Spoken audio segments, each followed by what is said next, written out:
കുട്ടിയുടെ ആരോഗ്യനില എങ്ങനെയുണ്ട്? എല്ലാവരും കുട്ടിയെ കണ്ടു, കുട്ടിയായിട്ട് സംസാരിച്ചു. കുട്ടിക്ക് വേദനയുണ്ട്. കള്ളിൻ്റെ ഈ ഭാഗത്ത് ആണ് നല്ല വേദനയുള്ളത്.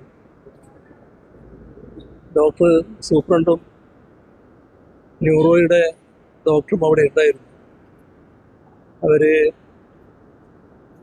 ശുഭപ്രതീക്ഷയിൽ തന്നെയാണ് നല്ല ചികിത്സ നൽകിക്കൊണ്ടിരിക്കുന്നത്.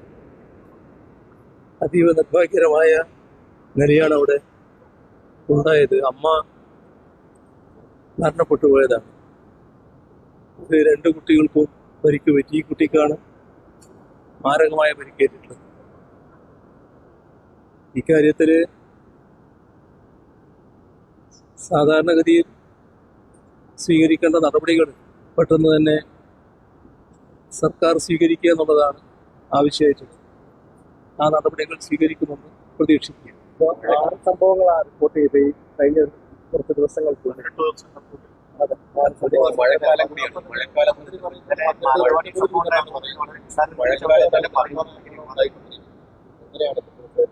അല്ല, ഇക്കാര്യത്തില് ഫലപ്രദമായ നടപടികൾ സ്വീകരിക്കേണ്ടതായിട്ടുണ്ട്.